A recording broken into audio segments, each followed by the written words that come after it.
আমি আপনাকে কষ্ট দিতে চাইনি। আপনার পাশে ছেলে বসে থাকে, দুই কানে তার ইয়ারফোন লাগা আছে, ইন্ডিয়ার গান চলছে, জবাব আমি দেব? জবাব আমি দেব কেন? আপনি দেন। আপনাকে আল্লাহ রাসূল দায়িত্বশীল করেছেন। আপনার ছেলের হাতে সবসময় বড় মোবাইল থাকে, ভূমিকম্প তো হবেই। ভূমিকম্প তো স্বাভাবিক ব্যাপার।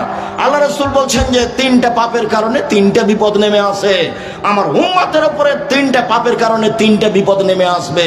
আমার উম্মতের উপরে তিনটা পাপের কারণে তিনটা বিপদ নেমে আসবে।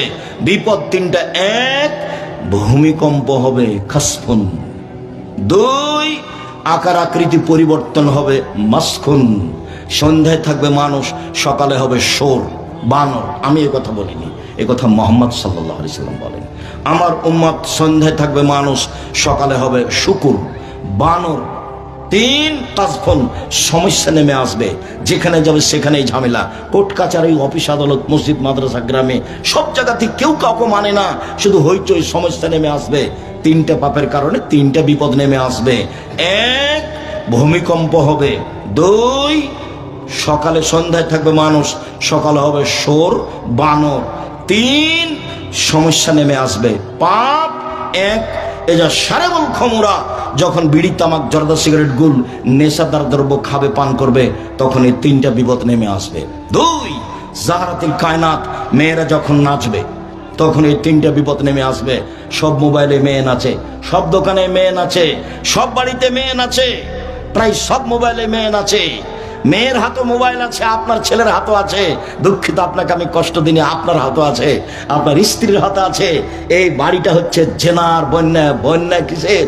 জেনার একবারে সয়লাভ বন্যা চলছে বাড়ির উপর দিয়ে, সবার হাতে ল্যাংটা মেয়ে নাচছে। রাসূল সাল্লাল্লাহু আলাইহি ওয়াসাল্লাম বলছেন, আইনানে তাজনিনে জেনা হমান নাজর, দুই চোখের জেনা হচ্ছে চোখ দিয়ে দেখা। রাসূল সাল্লাল্লাহু আলাইহি ওয়াসাল্লাম বলেন, আল ওজনানে জেনা হল ইস্তেমাও, দুই কানের জেনা হচ্ছে কান দিয়ে শোনা। রাসূল সাল্লাল্লাহু আলাইহি ওয়াসাল্লাম বলেন, ওয়াল ইয়াদ জেনা হাল বাতস, হাতের জেনা হচ্ছে হাত দিয়ে ধরা। রাসূল সাল্লাল্লাহু আলাইহি ওয়াসাল্লাম বলেন, ও রিজল জেনা হাল মাসি, পায়ের জেনা হচ্ছে এই পথে চলা। জেনাল কাল তাতামানা তাস্তাহি, অন্তরের জেনা হচ্ছে পরিকল্পনা করা। জেলাল নেশাল উৎকল, জিহ্বার জেনা হচ্ছে মুখে কথা বলা। সব জেনা। এবার আপনি একটু বসে সুন্দর করে ঠান্ডা হয়ে চিন্তা করেন, আপনার বাড়ির অবস্থা, আপনার টিভির অবস্থা, আপনার মোবাইলের অবস্থা, আপনার মেয়ের মোবাইলের অবস্থা, আপনার ছেলের মোবাইলের অবস্থা। দুঃখিত, যেটা এতক্ষণ পর্যন্ত বললাম যে আমও গেল, ছালাও গেল, কাঁদতে কাঁদতে দুই চোখও গেল, এখন তার চেয়ে অবস্থা খারাপ। সেটা কি?